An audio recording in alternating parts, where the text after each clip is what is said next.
Oke teman-teman, selamat datang kembali bersama gua Kopi Anan. Dan ya teman-teman, pada kesempatan ini seperti janji gua di video-video yang sebelumnya ya mungkin ya, di sini gua mau memberikan tutorial ya teman-teman ya untuk Dio Handler, di mana Dio itu kita tahu adalah untuk, apa namanya, nge-get data dari API atau dari manapun yang, bentuknya itu feature gitu ya, yang datanya nggak tahu kapan datangnya gitu, yang pasti kita trigger, nanti kita bakal dapat datanya apa. Oke, langsung aja teman-teman, di sini gue udah nyediain, project, di mana kalian bisa dapatin project ini di deskripsi di bawah, nanti linknya gue taruh di GitHub.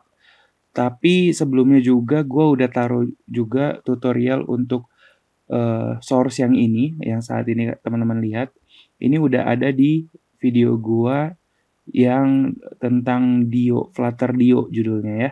Nanti gue coba taruh juga linknya di deskripsi.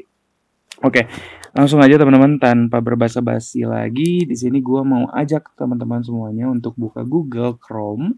Dan ya sebelumnya kita lihat ini adalah hasil dari aplikasi yang di-run. Ya jadi seperti ini teman-teman. Kira-kira seperti inilah ya. Jadi ada list datanya. Kayak gitu dan bisa di-scroll. Oke. Nah, sekarang kita buka Dio Flutter. Oke, teman-teman bisa ikutin aja dulu sementara kita buka dokumentasinya. Nanti di sini sendiri itu ada cara installnya, udah versi 3, dan ada cara pemakaiannya, udah gue jelasin juga, dan yang kita mau lihat adalah di sini ada handling error. Di sini dia memakai try catch, di mana ada on Dio error, kemudian datanya ditangkap, dan seperti ini. Oke, langsung aja teman-teman. Jadi, di dalam API provider yang udah pernah kita bikin, di sini cara kita menghandle errornya cuman dengan pakai if doang, teman-teman. Nah, ini akan menjadi, oke, sorry.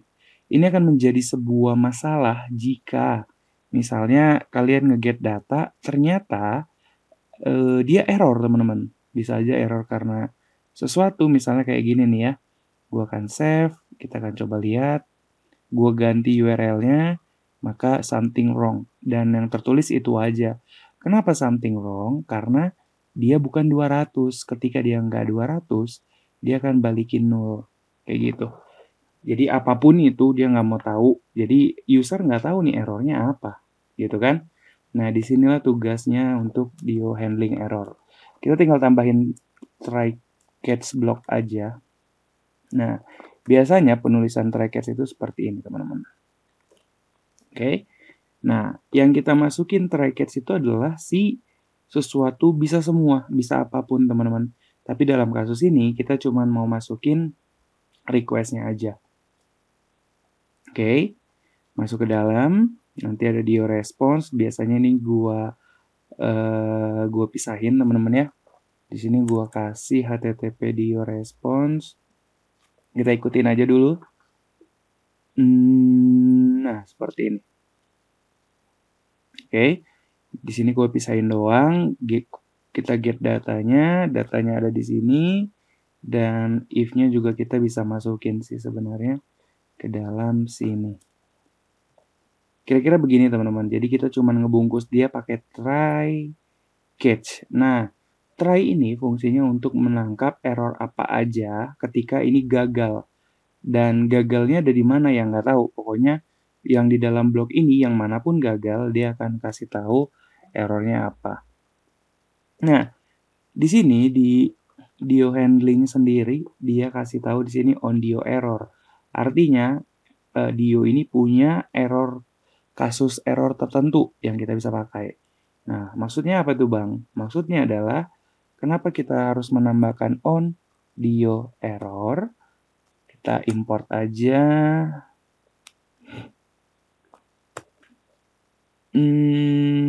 Oke, kayaknya ini harus sebentar teman-teman. Kayaknya the name Dio error isn't a type. Oke. Kalau begini bisa nggak? Oh, salah. Bentar teman-teman ya. Kayaknya gue harus hapus on-nya deh. Import. Nah, belum di import ya. Oh, kita pakai HTTP Dio. Nah, untuk sementara gue hapus aja HTTP Dio-nya, atau nggak usah deh, biar kalian nggak bingung. Jadi di sini gue kasih on HTTP Dio. Ini cuman biar bisa dipanggil doang, teman-teman. Oke, di sini gue jelasin. Nah, arti dari kode ini adalah, kan ini ada beberapa kode ya di dalam sini. Nah, dia di sini try catch yang ini cuman untuk nangkap yang error yang terjadi pada Dio-nya aja. Kalau terjadi error pada sesuatu di sini mungkin gitu ya, dia nggak akan bisa ngebaca. Dia akan masuk tapi nggak akan ngebaca gitu apa itu errornya karena dia nggak disuruh. Nah, di sini kita spesifikin lagi untuk Dio error aja. Kenapa harus dispesifikin? Ini cara yang gua pakai ya teman-teman ya. Ini gua biasanya switch di sini. Gua kasih ex.type. Di sini Dio itu punya type namanya Dio error type seperti itu. Nah, jadi Dio error type ini berisi ada beberapa, ada timeout, cancel timeout dan lain-lain. Kayak gitu ya. Nah, ini yang biasanya gue lakuin kayak gini nih. Oke, gue akan coba add missing clause, langsung ada. Dan boom, ada semua. Kan? Nah, di sini sebenarnya yang sering muncul itu adalah ya selain timeout ya. Kalau timeout kan berarti dia waktunya kelamaan. Itu biasanya ada di response sama default doang, teman-teman. Jadi sebenarnya untuk menyingkat ini semua, kalian bisa pakai aja di sini pakainya if gitu ya. Nah, di sini. If gitu ya. Jangan di switch-nya maksudnya. Ntar deh gue jelasin lagi. Nanti gue jelasin teman-teman ya. Oke. If ex.type sama dengan Dio error type dot response. Nah, kalau misalnya errornya itu berhubungan sama error response, maka akan apa? Else if gitu ya. Atau kita bisa pakai else aja, berarti sisanya apapun itu errornya kita anggap default, atau kita juga bisa pakai kayak gini sih. Else if gitu ya. Else if ex type sama dengan http dio error type default, maka apa? Dan else. Apapun itu berarti di sini timeout, kita anggapnya timeout and cancel. Nah, jadi kita bisa hapus semua ini, jadi untuk mempersingkat line-nya aja. Oke. Kira-kira begini teman-teman yang gue pakai. Jadi kita mau nangkap errornya apa? Kalau errornya itu response, nah response ini errornya yang berbau yang 404, 503, apapun itu. Kita bisa if lagi nanti di dalamnya. Sedangkan default ini biasanya yang selain yang ditangkap dari yang atas sebenarnya teman-teman ya. Bisa itu karena internet atau apapun. Dan else ini hanya untuk just in case aja. Nah, di sini pertanyaannya adalah, Bang, gimana kalau errornya ternyata response atau default? Ya udah, untuk sementara kita bisa print aja. Kita misal anggap aja asumsinya errornya nih ya, kita bisa print aja ex dot nih. Teman-teman bisa masuk ke error, bisa print errornya, atau juga bisa ambil kita coba error deh. Error dot lagi ada di sini to string. Kayak gitu. Dan di sini teman-teman juga bisa error yang sama, dan sebenarnya bisa error di mana-mana aja gitu ya. Bisa ngeprint di mana aja, maksudnya kita bisa print aja di sini. Gitu teman-teman.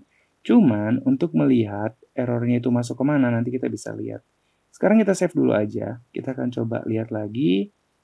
Oke, di sini katanya errornya udah berubah teman-teman. The getter length was called on null. Nanti gue akan bahas itu kenapa. Tapi di sini kita akan coba lihat dulu. Nah, errornya itu ada di sini teman-teman. Tuh, socket exception, failed lookup, bla bla bla bla bla bla. Oke, kebayang ya? Sekarang kebayang. Nah, Pertanyaannya adalah, Bang, kenapa errornya jadi merah? Karena di home sendiri, ya teman-teman ya, kita kan di sini ngambil data nih, kan? Ternyata dapat nih datanya, tapi data yang didapat itu adalah data error. Jadi ketika dia di sini, if snapshot.has error, harusnya kan masuk ke sini. Tapi kenyataannya tidak, teman-teman. Kenyataannya adalah dia tidak masuk ke situ. Nih, kalau teman-teman lihat, dia manggil langnya error. Masuknya ada di API provider, dan teman-teman lihat nih. Di sini kita panggil lang. Mana. Nih, kita panggil, responsnya dapat, if response bla bla bla bla bla, return bla bla bla bla bla. Gitu ya. Nah, dia bisa kena error itu di sini.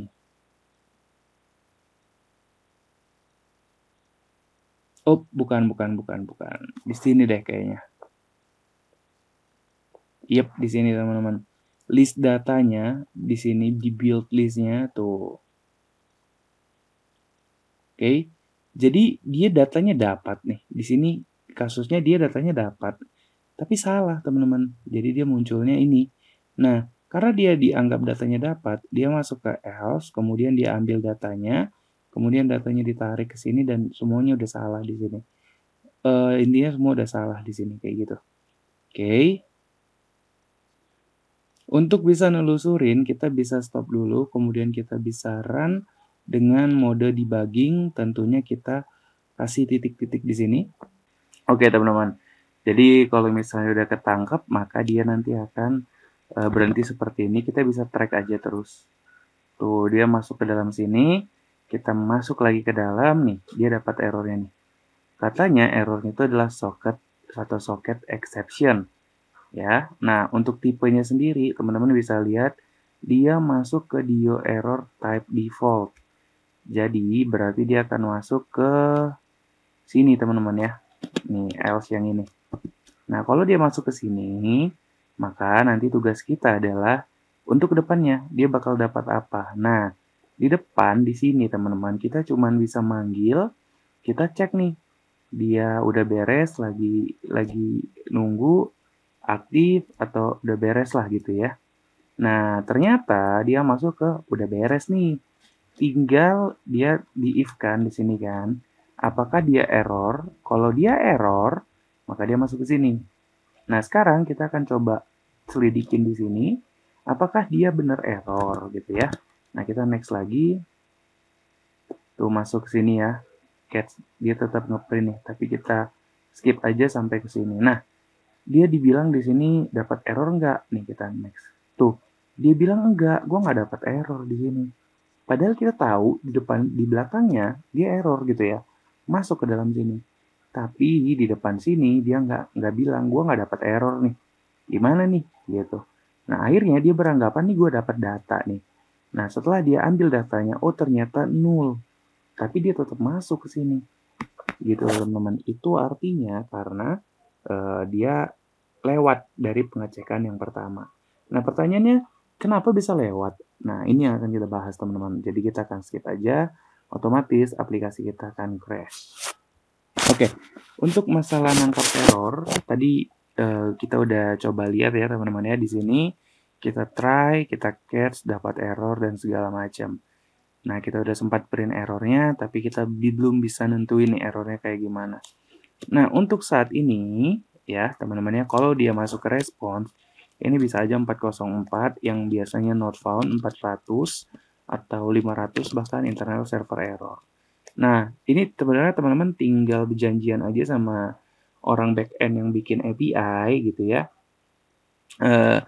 Kalau 404 ada message-nya enggak kayak gitu. Jadi teman-teman bisa di if lagi di sini if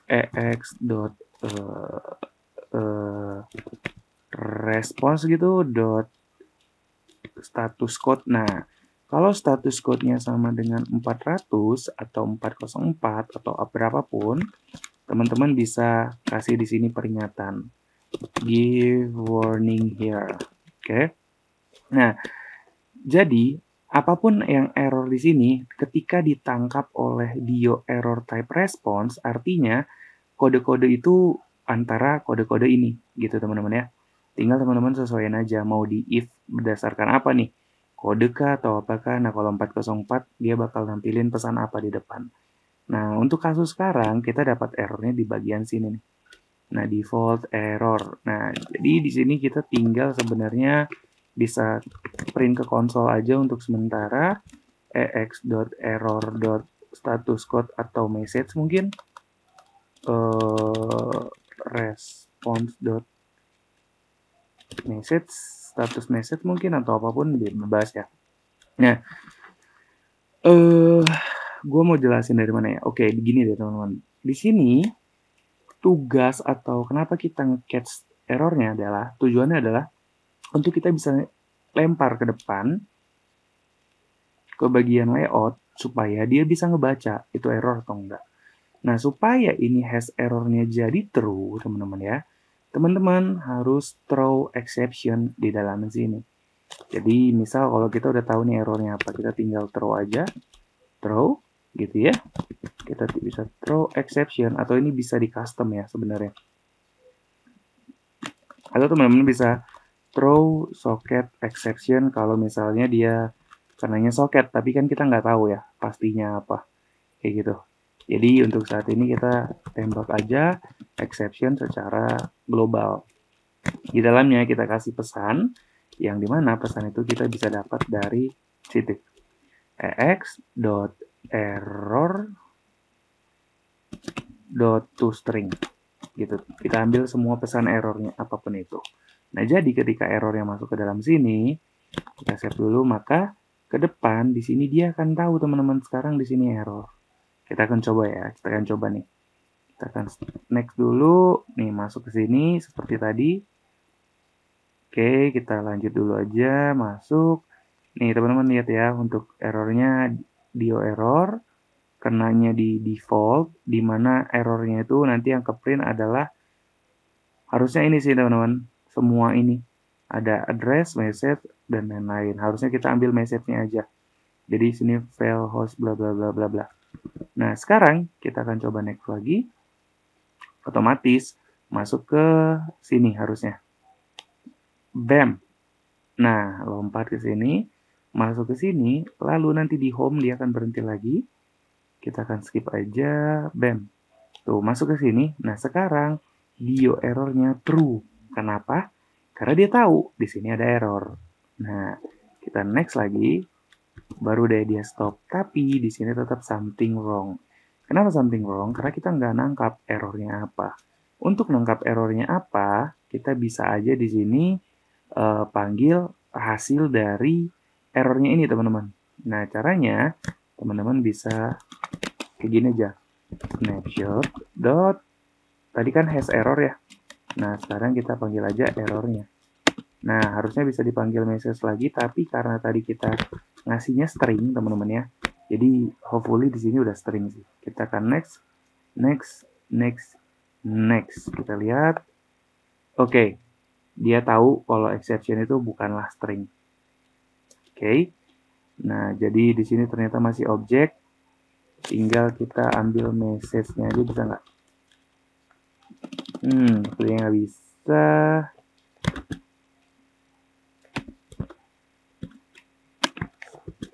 Oke, coba kita lihat di sini. Kayaknya nggak boleh seperti ini, teman-teman. Ini dia exception, sebenarnya cuma butuh dynamic message. Gue bisa kasih sini doang sebenarnya. Coba lagi ya. Next, next, next. Is not subtype of string. Iya, benar sekali. Benar sekali, teman-teman. Kita harus dot to string di sini. Dot to string. Save. Kita next lagi, next lagi, next lagi, dan next lagi. Tuh, dia kasih tahu exception katanya. Socket exception, failed host lookup, bla bla bla bla bla bla. Nah, kalau teman-teman lihat di dalam debug konsolnya, tuh, dia socket exception, bla bla bla bla bla bla.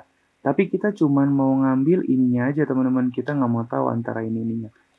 Nah, ini gue coba-cobain lagi ya, biar kita kelihatan. Oke, kita next lagi. Ini kan masuk sini nih. Nih, kalau teman-teman lihat, yang kita print itu adalah failed host lookup bla bla bla bla bla. Tapi dia juga ngasih tahu OS errornya, gitu ya. Ada no address bla bla bla bla dan bla bla bla bla bla. Ini yang panjang. Kita padahal cuma butuh message-nya aja. Berarti di sini kita tinggal kita next dulu. Di home-nya kita tinggal dot message gitu teman-teman ya. Bisa nggak? Seperti tidak bisa. Artinya di sini kita kasih dot message. Kayak gitu teman-teman. Kita save lagi. Ini kan panjang nih. Kita coba next, next, next, next. Tuh. Jadi cuman errornya aja yang kita tahu. Gitu teman-teman. Kira-kira seperti itu. Nah, untuk yang masalah ini teman-teman, ini sama aja. Tinggal teman-teman nanti coba cari tahu aja API mana yang bisa ngeluarin data ini. Untuk sementara gue nggak dapat, tapi kalau buat teman-teman yang penasaran, untuk masalah DIO error dan handling segala macam, gue bisa kasih tutorialnya di next tutorial, tapi pastiin dulu kalian subscribe, like, dan kasih ke gue bahan atau resource yang mau kita bedah, kayak gitu kira-kira. Dan itu aja teman-teman video untuk kali ini, semoga bermanfaat buat kalian semua. Dan gua harap videonya nggak rusak karena beberapa kali gua record videonya rusak. Sampai di sini aja, sampai ketemu di video yang berikutnya. Salam kopianan, bye-bye.